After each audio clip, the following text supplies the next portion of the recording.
Unión de Educadores de la Provincia de Córdoba, junto a los docentes en defensa de la educación pública. Consejo de Médicos de la Provincia de Córdoba, cada día más cerca. Una vida dedicada a la salud merece dignidad y reconocimiento. Caja de Previsión Social para profesionales de la salud de la Provincia de Córdoba.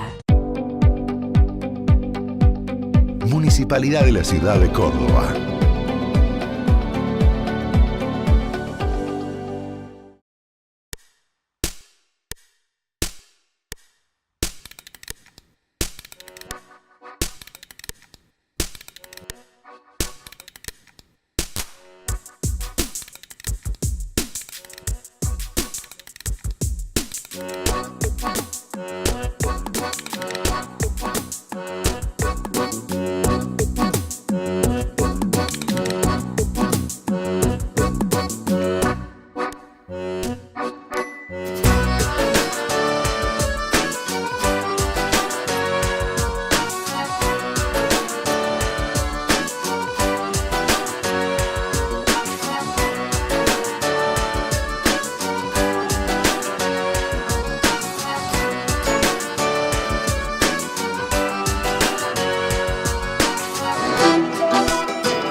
Les doy la bienvenida a un nuevo programa de Principio Activo Salud. Cuando hablamos de la adolescencia, casi de manera natural y espontánea, asociamos a la misma una etapa llena de dificultades, de problemáticas y también de riesgos. Quizás sería oportuna la siguiente pregunta. ¿Las y los adolescentes son problemáticos o están en problemas? Y en esto, ¿de qué manera opera el contexto? ¿Y cuáles serían los espacios de intervención? Para intentar aproximarnos a algunas respuestas de esta compleja temática, entrevistamos a dos prestigiosos psicólogos, al licenciado Jorge Garaventa y al licenciado Leonardo Grovax. Ambos estuvieron presentes en nuestra ciudad de Córdoba en el último Congreso Iberoamericano de Psicología. Vamos con ellos. Los adolescentes tienen problemas o están en problemas. ¿Son problemáticos o están más problematizados? ¿No? Porque lo cierto es que si nosotros hoy respondemos desde las pautas antiguas, digamos, a la cuestión de la adolescencia, no estamos respondiendo a lo que hoy está pasando, que es una cuestión de un sector de la adolescencia muy jugado por lo que nosotros llamamos el reviente, esta cuestión de jugar con los límites, esta cuestión de jugar con los riesgos, esta cuestión de encarnar de alguna manera la violencia, no solo padecerla, y esta cuestión de que hay efectivamente una carencia adulta muy fuerte que impide actuar como borde en un momento tan crucial como es la preadolescencia y la adolescencia. En algunas confusiones tienen que ver con que era necesario y es necesario la democratización de la familia. Esto era fundamental, esta cuestión de la palabra de los niños y las niñas y de los adolescentes anulada, de adultos que tenían la posta y que tenían la verdad. Todo esto está clarísimo. Pero en el camino lo que se perdió es que una crianza saludable tiene por lo menos tres ejes que hay que tener en cuenta. Uno es el amor. Es decir, vos para criar un niño, a una niña, lo tenés que hacer con amor. Si no lo haces con amor, no hay posibilidades. La otra cuestión es la responsabilidad. La responsabilidad quiere decir que los adultos y las adultas tienen siempre responsabilidad sobre la crianza de los niños. Y la otra cuestión es que la democratización de la familia y una crianza saludable implica tener en cuenta de cualquier manera que lo igualitario no es lo mismo que lo igual. ¿Qué quiero decir con esto? que los adultos tienen derechos, los niños y los adolescentes tienen derechos, pero hay un momento donde hay que tener en cuenta que las relaciones padres-hijos, madres-hijos, son como decirlo, asimétricas, ¿no?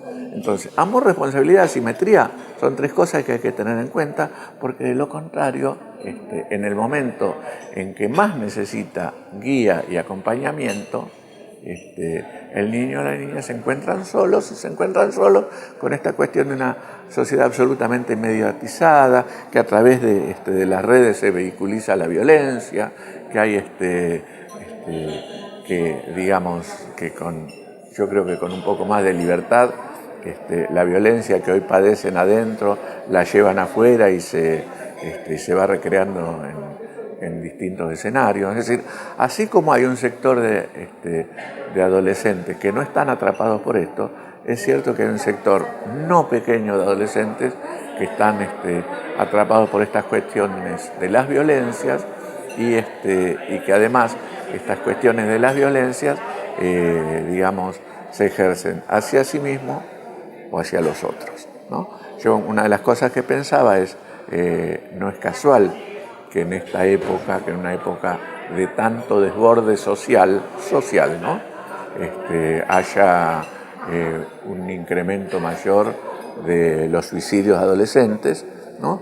Y algunas conductas que yo creo que disparatadamente se toman como conductas normales, como son los cortes, por ejemplo, ¿no? Un corte, que un niño o que una niña se produzca un corte en el cuerpo, está hablando de una situación grave, seria, de una situación que incluso puede terminar en eso, puede terminar en un llamado de atención, puede terminar en una cuestión de que ahí se desagota la angustia que ese niño o que esa niña tienen, pero eso puede ser sencillamente el comienzo de situaciones agresivas hacia sí mismos y hacia los otros de mucha mayor gravedad, porque estamos en una sociedad donde además de haber perdido los vínculos solidarios, está muy en desuso lo que es la empatía que tiene que ver con la cuestión de poder ponerse en el lugar del otro. Por lo tanto, hay muchas veces en que no hay registro del sufrimiento del otro.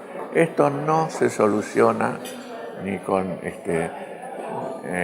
con ponerse más rígidos, ni con poner, por ejemplo, en la cuestión de la delincuencia hacia los niños, hacia las niñas, con poner penas más severas, con bajar la edad de imputabilidad. No se soluciona con nada de eso. Al contrario, esto se soluciona si los adultos empiezan a tomar conciencia de los efectos de su ausencia responsable en la crianza y si se abre un diálogo de otra manera hacia los niños y hacia las niñas. Silvia Bleismar hablaba muchísimo de la cuestión de la creación de la construcción de legalidades, ¿no? Ella decía, en vez de poner límites, ¿por qué no hablamos de construcción de legalidades? La construcción de legalidades no es sentarnos a intercambiar de igual a igual con un niño, con una niña, ¿no? Sino cuestiones que tienen que ver con el respeto, con la responsabilidad y con entender que nosotros a los niños y a las niñas los tenemos que comprender, pero lo que no podemos es transmitir impunidad, ¿no? Porque una de las peores cosas que puede ocurrir es que transmitirle impunidad a un adolescente. Dichas estas cosas, lo que tiene que quedar claro es que en vez de escandalizarnos lo que pasa con los niños o con los adolescentes, es fundamental tener en claro que si hay un niño o una niña que están ejerciendo violencia o que son portadores de violencia, eso es violencia aprendida en un contexto familiar o social específico. La sociedad no se puede quejar de aquello que facilita y enseña, ¿no? Por eso yo siempre digo, no hay que buscar monstruos, sino que lo que hay que buscar es cuál es la responsabilidad social en la producción de este tipo de violencia. Cuando empezaron a aparecer estas cuestiones, sobre todo la de los juegos y la de los juegos violentos, y un poco a esto que te referís, lo que lo que nosotros empezamos a ver era el riesgo de que se planteara una cuestión represiva en relación a los juegos, cuando en relación lo que hay que plantear es cuál es el mensaje que el niño o la niña está aprendiendo en esos juegos, ¿no? Por un lado, pero por otro lado, no obturar todos los beneficios que le otorga todas las innovaciones tecnológicas, sino conducirlos hacia un lugar más sano, digamos. Con lo que sale hoy un juego de estos, cualquiera de estos juegos, lo que salen muchísimo dinero. No podemos pensar que si un niño o una niña lo tienen, el adulto no tiene absolutamente nada que ver. Lo que pasa es que también se mal confunde esta cuestión de ejercer el cuidado hacia el niño, de ver a qué está jugando, con quién se está contactando, etcétera, etcétera, etcétera. Se confunde eso porque se supone que es inmiscuirse indebidamente en la intimidad de los niños y de las niñas, y se pierde de vista en que estamos en edades y en épocas donde no hay una administración adecuada de esa intimidad, que se necesita una presencia adulta. Entonces creo que sí, que los adultos tienen que estar atentos a los contenidos. Las experiencias parecen decir que ese tipo de juegos, si no está condicionado con otro tipo de violencias hogareñas, difícilmente tienen efectos a largo plazo, ¿no? Esto por un lado. Pero la otra cuestión, que es un mal social muy importante, no es generalizado, pero hay un sector muy importante, que es el de que hay niños criando criando niños y niñas independientemente de la edad que tenga. Quiero decir, padres o madres que no han asumido su propia adultez y que por lo tanto actúan como niños y como compañeros, cuando en realidad eso los deja en una orfandad bastante difícil de sobrellevar.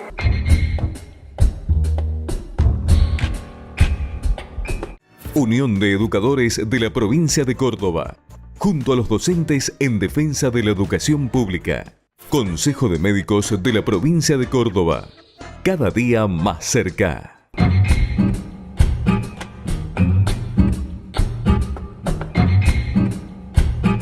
Obra social del personal de la industria gráfica de la provincia de Córdoba. Defendemos el sistema solidario de atención de la salud. La salud es un derecho, no un negocio. Colegio de Psicólogos de la Provincia de Córdoba. Al servicio de sus colegiados en defensa del ejercicio profesional y su progreso. La Caja de Previsión Social para Profesionales de la Salud mejora constantemente la comunicación con sus afiliados. Ahora incorpora un nuevo canal a través de WhatsApp para realizar consultas de lunes a viernes de 7:30 a 13:30 horas. Trabajamos para usted como lo haría usted.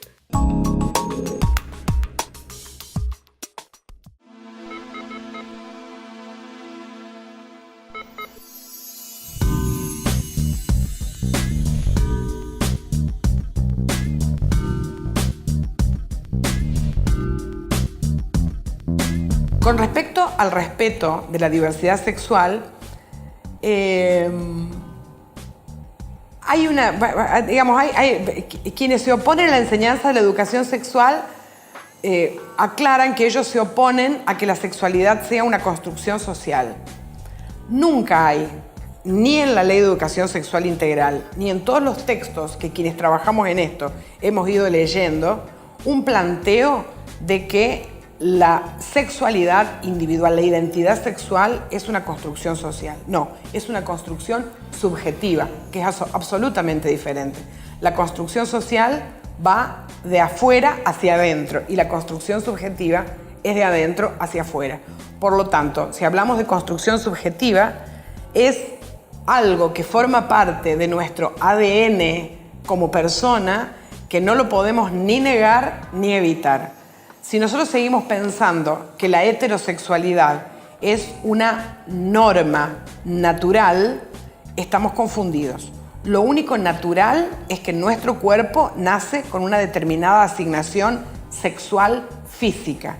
El modo que cada uno de nosotros tiene para relacionarse con nuestro cuerpo, con su propio cuerpo, y para relacionarse con el cuerpo del otro, ya es una construcción subjetiva.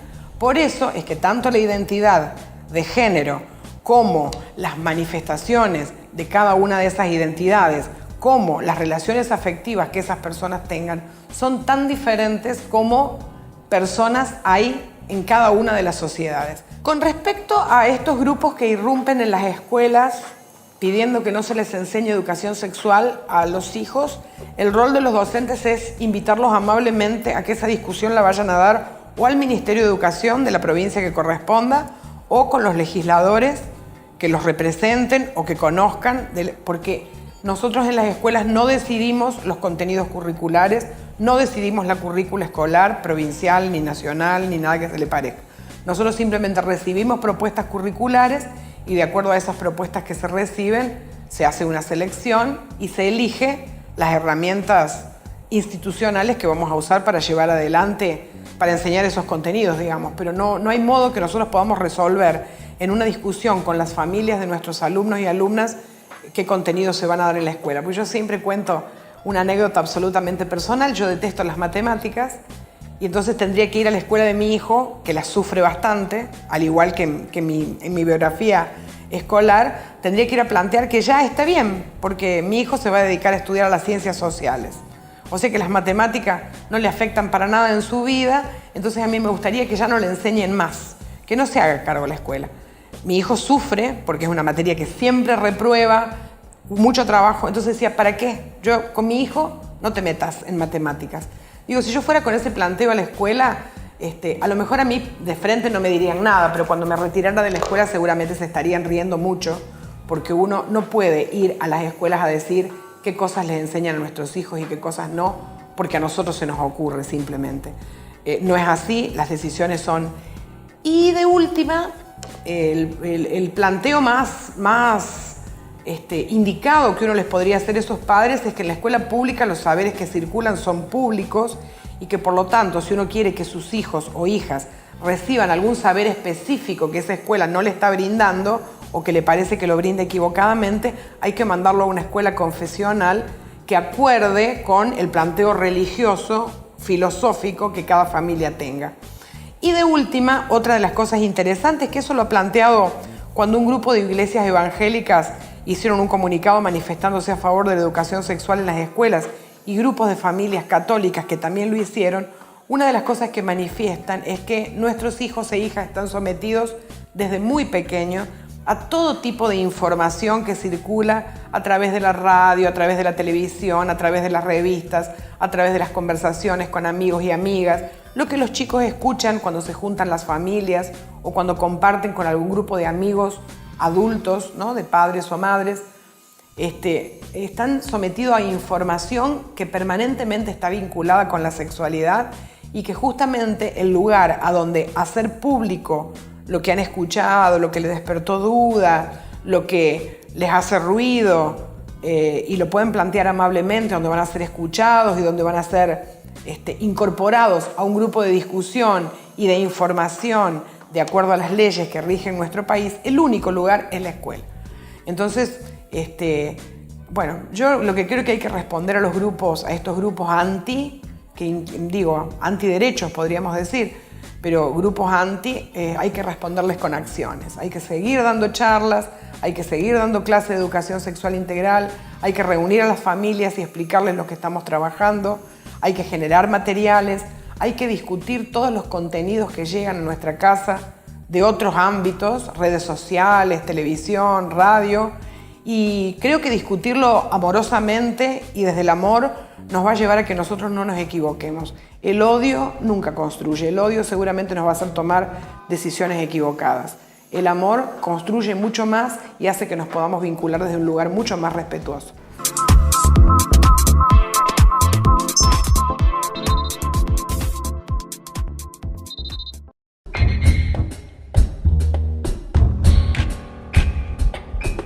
Unión de Educadores de la Provincia de Córdoba, junto a los docentes en defensa de la educación pública.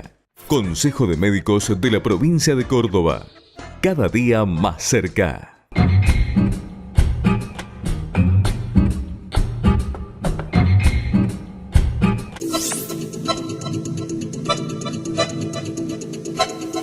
Freud decía que la psicología es psicología social siempre, porque el ser humano se construye a partir del otro. Así que yo diría que son problemáticas sociales que se expresan con mayor fuerza o con claridad en algunos sujetos que tienen determinadas situaciones de vulnerabilidad puntuales, ¿no?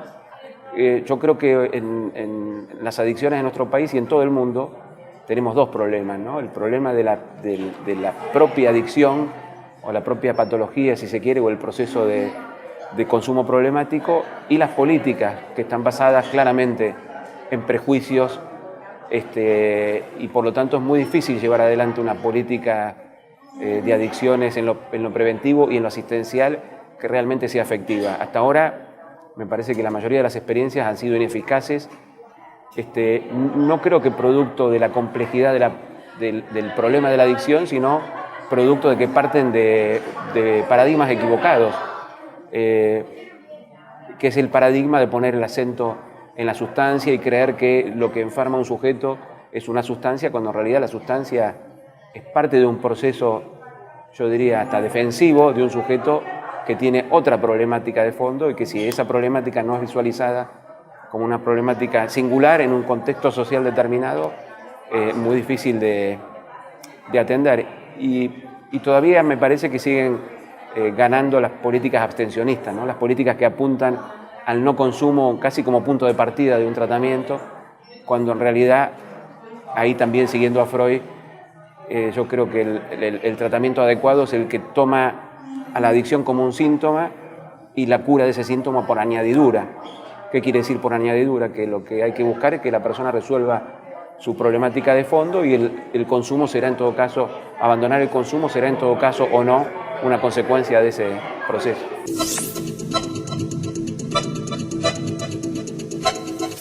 Yo creo que una política de inclusión fundamentalmente, una política primero que apunte a los jóvenes, que es a las edades de inicio de consumo, y que promueva distintos espacios de inclusión donde esos jóvenes puedan construir un proyecto de vida basado en su propio deseo.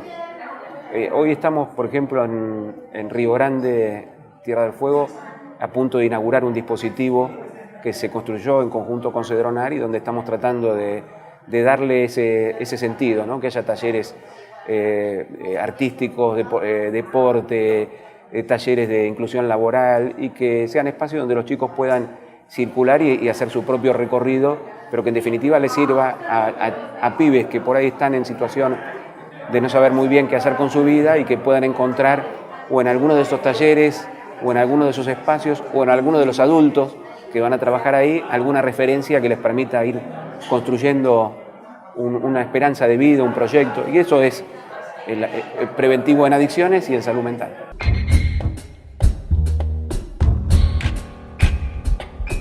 Unión de Educadores de la Provincia de Córdoba, junto a los docentes en defensa de la educación pública. Consejo de Médicos de la Provincia de Córdoba, cada día más cerca. Una vida dedicada a la salud merece dignidad y reconocimiento. Caja de Previsión Social para profesionales de la salud de la Provincia de Córdoba. Municipalidad de la Ciudad de Córdoba.